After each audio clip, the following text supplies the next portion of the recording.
এখন মানে প্লেটখন নাই এটা গিলাচ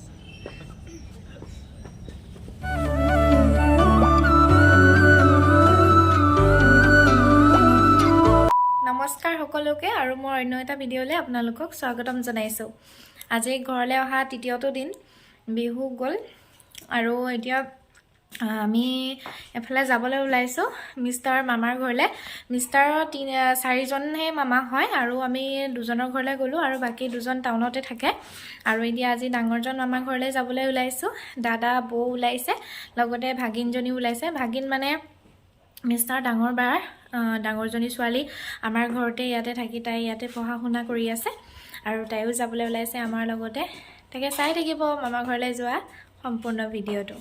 এজন আলহী আছে আৰু এইফালে বৌ ওলাই ৰেডি হৈ আছে, বোলে মায়ে ইটো কৰি আছে। এইফালে মিষ্টাৰে ব্লেংকেটখন ভৰাইছে, মানে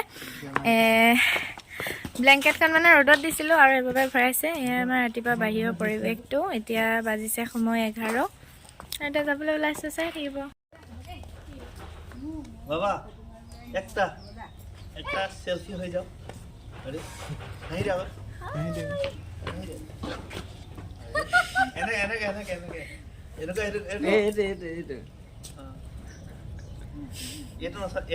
এখন মানে প্লেটখন নাই এটা গিলাচ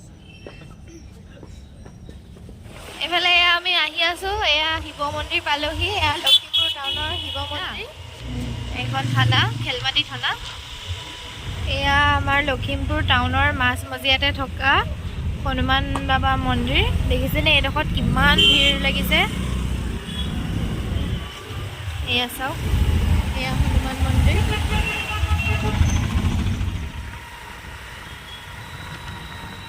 এইফালে আহি এতিয়া আমি পাই গ'লোহি লখিমপুৰ টাউন আৰু দাদা বৌৰ কাৰণে ৰৈ দিছোঁ। দাদা বৌ অকণমান পিছ পৰি গ'ল কাৰণে। আৰু মোৰ পিছফালে আছে জিলা আয়ুক্তৰ কাৰ্যালয় আছে আৰু আমি ক'ত ৰৈ আছোঁ চাওকচোন।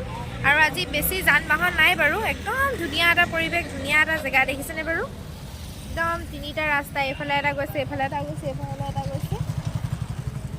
তাকে অকণমান ৰৈ দিছোঁ দাদা বৌৰ কাৰণে, চাই থাকিব আপোনালোকে।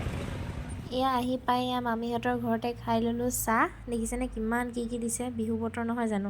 আহিছোঁ ডাঙৰ বৌৰ ঘৰলৈ, মানে ঘৰ দুইটা একেলগতে, খালি তেওঁলোকৰ খোৱা বোৱাটো অকণমান ছেপাৰেট। এতিয়া আহিলোঁ ডাঙৰ বৌৰ ঘৰলৈ। এবাৰ আহি গ'লোহি, আকৌ এতিয়া আহিছোঁ। এবাৰ বৌহঁতৰ ঘৰৰ পৰা আহি চাহ তাহ খাই গ'লোঁ, ঘৰ দুটা একেলগতে আৰু।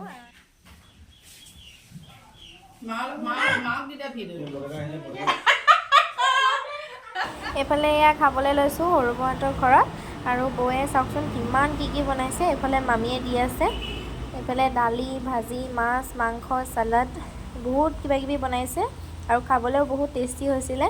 এয়া চাওকচোন ইমান ধুনীয়াকৈ বনাইছে। সৰু বৌহঁতৰ ঘৰত ভাত পানী খালোঁ আৰু এতিয়া আকৌ যিহেতু যাব হৈছে সেইবাবে বৌহঁতৰ ঘৰলৈ আকৌ আহিলোঁ। এইটো বৌহঁতৰ ৰুম। এইফালে টিকলা শুই আছে, এয়া আৰু এইফালে এয়া বৌ, ডাঙৰ বৌ, দাদা আগফালে আছে। তাকে এয়া যাবলৈ ওলাইছোঁ আৰু বৌহঁতৰ ঘৰৰ পৰা, চাই থাকিব। এইফালে এয়া মামী যে যাবলৈ ওলাইছোঁ। এইফালে বৌ, ভালকৈ দেখাওঁ, লাইটটো বা পোহৰটো ভালকৈ পোৱা নাই। এইফালে বৌয়ে মেকআপ কৰে। আপোনালোকে যদি কোনোবাই কৰিব বিচাৰে কৰিব পাৰে। আৰু বৌ অকণমান কৈ দিব কি বুলি আছে নামটো। নমস্কাৰ, মোৰ নাম শ্যামলী বৰুৱা। আপোনালোকে যদি মানে বিয়াৰ কাৰণে মেকআপ আৰ্টিষ্ট বিচাৰে মোৰ লগত কণ্টেক্ট কৰিব পাৰিব। মই আপোনালোকক ডেছক্ৰিপশ্যন বক্সত সকলোবিলাক দি থওঁ, আপোনালোকে চাব। কণ্টেক্ট নাম্বাৰো দি থওঁ, আপোনালোকে চাব। বৌৰ লগত কণ্টেক্ট কৰিব পাৰিব ন। ঠিক আছে, এতিয়া ওলাইছোঁ আৰু যাবলৈ বৌহঁতৰ ঘৰৰ পৰা। ভাল লাগিলে আহি। আকৌ বৌ কেতিয়াবা যাব, মামী যাব, আকৌ লগ পাম আৰু ন। যাম দিয়া। ঠিক আছে। এইফালে এয়া মামাহঁতৰ ঘৰৰ পৰা যাবলৈ ওলাইছোঁ। আজিৰ দিনটো ইমানেই ভাল লাগিলে, কেনেকৈ সময়কণ গ'ল গমেই নাপালোঁ।